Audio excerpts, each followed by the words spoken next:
Movie का start एक family से होता है जो अपने बच्चों के साथ जा रहे होते हैं। आबी की अपने हस्बैंड से डिवोर्स हो चुकी होती है और इस बात का पता आबी के पेरेंट्स को नहीं होता। फिर आबी की मदर इसे कॉल करके बताती है कि तुम्हारे फादर थेरेपी के दौरान फ्लोर पर गिर गए थे। ये बात सुनकर आबी काफी हैरान और अपसेट होती है। वो अपने बच्चों के साथ अपनी मॉम के घर आती है और अपने फादर को फ्लोर से उठाने की कोशिश करती है। इसके फादर बीमार होते हैं, वो खुद से ज्यादा नहीं चल सकते। अगर चलने की कोशिश करें तो वो गिर जाते हैं। वो आबी को बताते हैं कि मैं कुछ फील नहीं कर पाता, मतलब अपनी बॉडी के पार्ट मूव करते हुए फील नहीं होते। आबी का एक भाई है जिसका नाम पीटर है। वो इनसे काफी सालों से बहुत दूर रहता है और इनसे मिलने भी कम आता है। यही अपने पेरेंट्स की ज्यादा केयर करती है। इसकी मदर अपने बेटे से नाराज होती है क्योंकि वो काफी टाइम से इन लोगों के पास इनसे मिलने नहीं आया। वो अपनी वाइफ कैरन के साथ रहता है जो इसे अपने पेरेंट्स से कम मिलने देती है। रात में आबी अपने बच्चों को सुलाती है, सुबह इन सब के लिए ब्रेकफास्ट बनाती है। वहीं इन बच्चों का डैड आता है। वो इसे बताता है कि तुम्हारी मदर मुझे टेक्स्ट और कॉल कर रही है, तुम्हें इन्हें मना करना चाहिए कि वो मुझे टेक्स्ट और कॉल ना करें क्योंकि हमारी डिवोर्स को 1 साल हो गया है। फिर वो बच्चों को जू में घुमाने के लिए ले जाता है।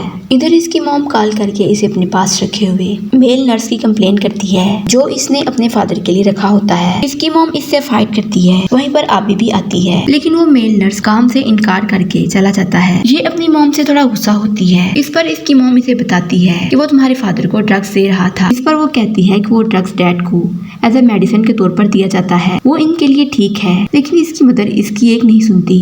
इस पर आबी को अपना पुराना ख्याल आता है। जब वो छोटे थे दोनों बहन भाई खेल रहे थे। शोर करने पर आबी के फादर इन्हें मारते हैं। नेक्स्ट आबी अपनी मदर के साथ अपने फादर को हॉस्पिटल लेके आती है। यहाँ आबी की मॉम इससे इसकी कवर स्टोरी के बारे में पूछती है जो ये लिख रही थी। डॉक्टर के चेकअप करने के बाद वो इन्हें बताता है कि ये एज की जिस स्टेज पर हैं, इन पर ट्रीटमेंट का असर मुश्किल से होगा। रात में आबी टीवी पर एक डॉक्यूमेंट्री देखती है। फिर वो एक जगह पर कॉल करती है। वो वहाँ एक मैसेज छोड़ती है, साथ में ड्रिंक भी करती है। ऐसे फील हो रहा था कि जैसे वो बहुत दुखी है। वो बताती है कि मेरे डैड मरने वाले हैं, मुझे अपनी माँ के बदले न्यू मॉम चाहिए। फिर वो अपने गार्डन में काम करने वाले आदमी के बारे में बताती है जिसका नाम जे है कि वो एक ट्रस्टी आदमी है। सुबह वो अपने पेरेंट्स के लिए ब्रेकफास्ट बनाती है। इसकी मॉम इसे बताती है तुम्हारे भाई ने कहा था कि वो कॉल करेगा, लेकिन मैंने उसे खाने पर आने को कहा है, लेकिन वो लड़की इसे नहीं आने देगी जिसके लिए उसने हमें छोड़ा है। इधर ये अपने फादर के पास आती है। ये दोनों इसे एक स्टैंड देते हैं खड़ा होने के लिए, लेकिन इसका फादर इसे पकड़कर नहीं चल सकता था। फिर वो इसे हॉस्पिटल लेके आती हैं। इसकी मदर डॉक्टर को बताती है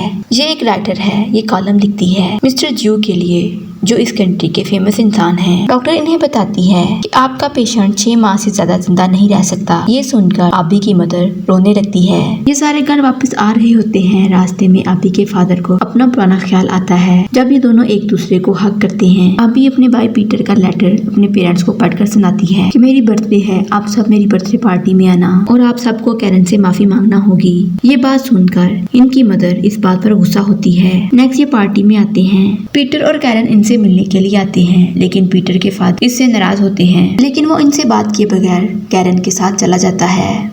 आबी पीटर को कॉल करके डैड की सारी कंडीशन बताती है कि ये टाइम उनकी लाइफ का आखिरी टाइम चल रहा है। वो इसे कहता है कि मैं कुछ वीक्स तक इनसे मिलने आऊंगा। आबी ये बात सुनकर हैरान होती है और कहती है कि उनके पास ज्यादा टाइम नहीं है। पीटर की बातों से लग रहा था कि जैसे वो आना नहीं चाहता। कुछ टाइम के बाद दिखाया जाता है कि सारी फैमिली डिनर करती है। वहीं इनकी फाइट होती है और पीटर के फादर इसे घर से निकाल देता है।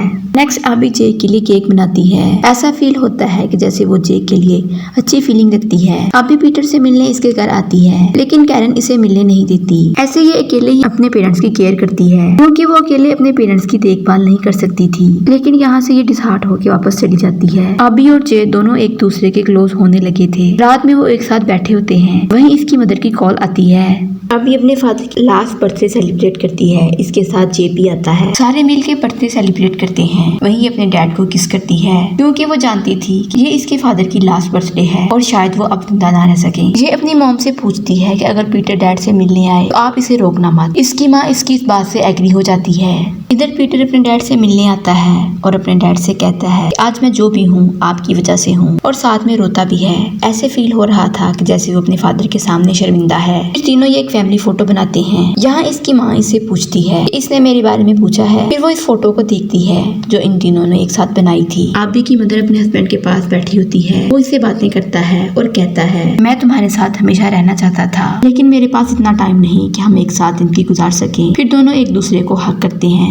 आबी के फादर की कंडीशन बहुत खराब होती है। वो इनकी बहुत केयर करती है और इसका फादर पीटर के बारे में पूछता है कि वो आया है। इस पर वो इसे बताती है कि वो नहीं आया। यहाँ आबी के फादर की डेथ हो जाती है। ये सब इसे दफनाने के लिए रेडी करते हैं और यहाँ इसे दफना देते हैं। सारे बारी बारी इसकी ग्रेव पर मिट्टी डालते हैं। इतनी देर में वहाँ पीटर भी आता है जो काफी लेट हो चुका था। ऐसे फील हो रहा था कि जैसे वो अपने आप को ब्लेम दे रहा हो, वो टाइम से क्यों नहीं पहुंचा। वो काफी सैड होता है। नेक्स्ट दिखाया जाता है पीटर आबी को अपने पास आने का टेक्स्ट करता है। ये अपने बच्चों के साथ इससे मिलने के लिए आती है। दोनों के बीच सब ठीक हो जाता है। दोनों बहन भाई एक दूसरे को हक करते हैं। ऐसे इनके बीच सारी लड़ाइयाँ और रंजिशें खत्म हो जाती हैं और यूं मूवी का एंड हो जाता है। वीडियो